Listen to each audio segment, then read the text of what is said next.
Hey, what's up, everybody? It's Daniel from Daniel's Late Night Sharpening. I made a post on the Tormek Facebook group a little bit ago, um, detailing how I got some really good advice from a Tormek representative who happens to be assisting me on a warranty issue, and gave me some really good advice on some issues I was having with the TT-50 version 2 truing tool. And essentially, the first time I tried truing my stone, I had encountered like extremely heavy vibration at certain points of the stone.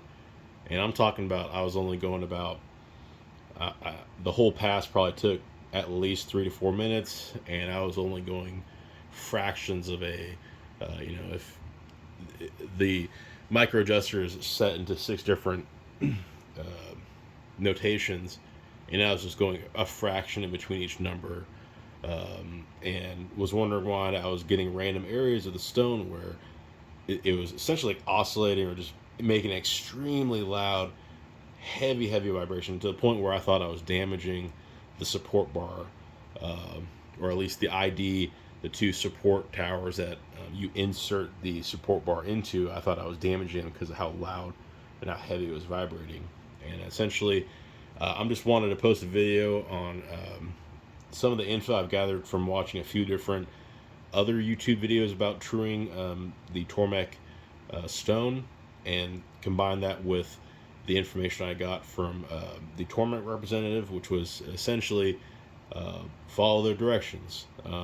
Make sure that you're actually the heavy vibration they were stating was because I was barely moving the micro adjuster, and basically it wasn't setting itself within the stone, and it was basically bouncing up and down at a high frequency instead of cutting into the stone. So basically, some of that information combined with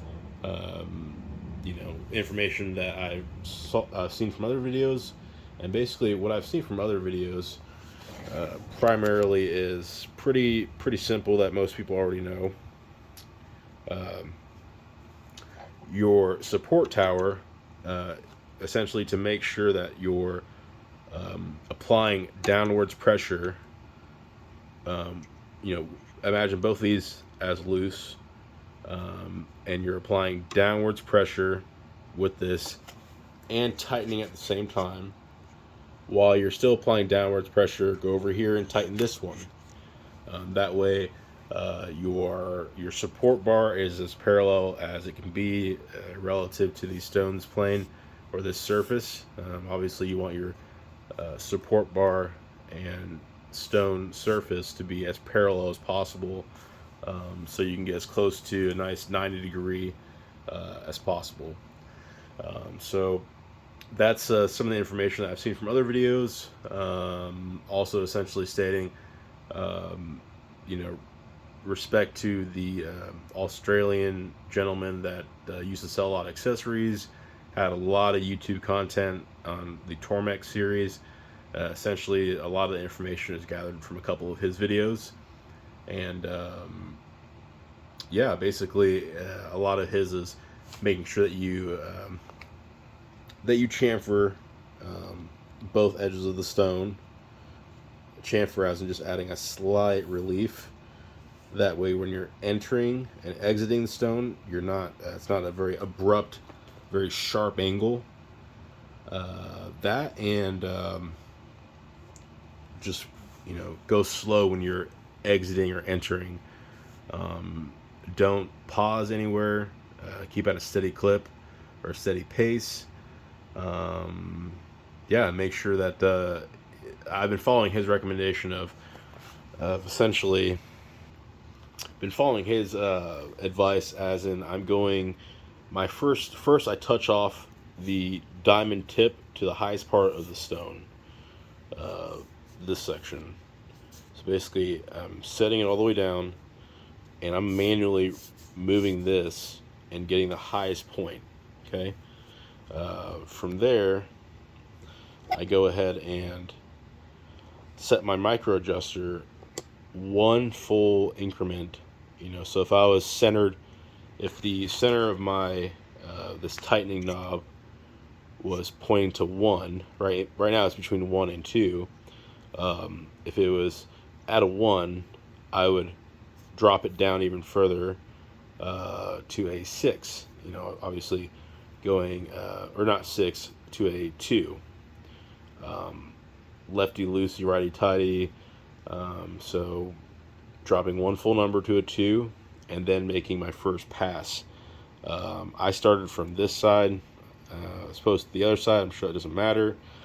And then each sequential pass that you do, with the end goal that you're making sure that the diamond tip is making contact amongst this entire surface, going down half increments. So basically, I'm in between a 1 and 2 right now. If I was to go down even further, after I've already made my initial first pass, I'm going to go down to a 2, then 2.5, then 3, until I'm making contact amongst the entire stone. Alright, so basically now I'm going to show you, I've already made 2 passes on this, and I'll try to get a good clip of the actual tip actually making contact with the stone. Alright, so now I'm going to try to get a nice view of the actual stone getting trued up by that diamond tip.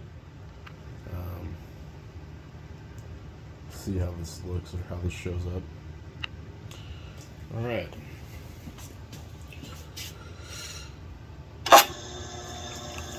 Remember, I've already made my adjustments, so making my should be the final pass right here. So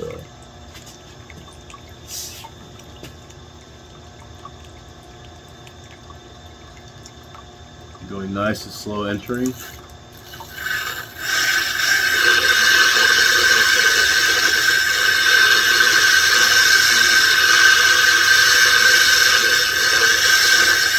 Trying to go a nice, slow, steady clip.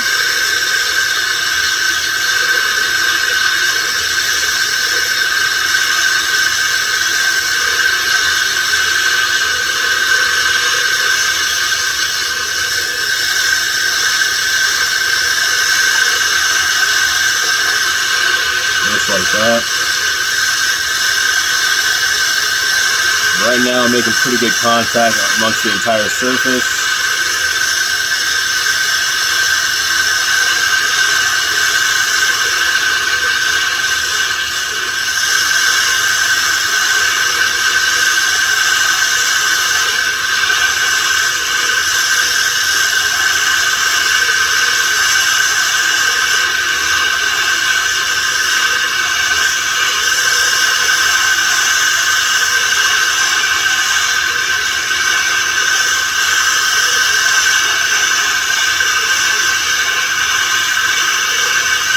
Going pretty good so far.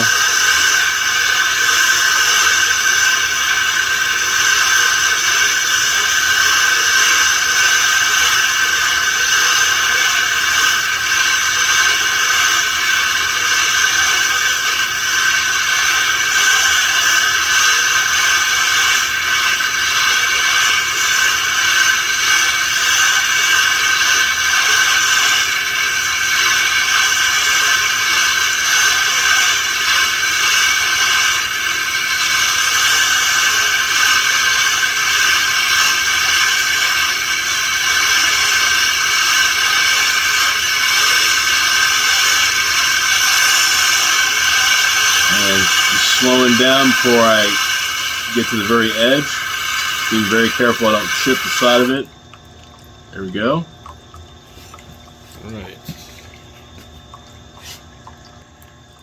Alright, so it's kind of hard to see, but so I'm done truing it.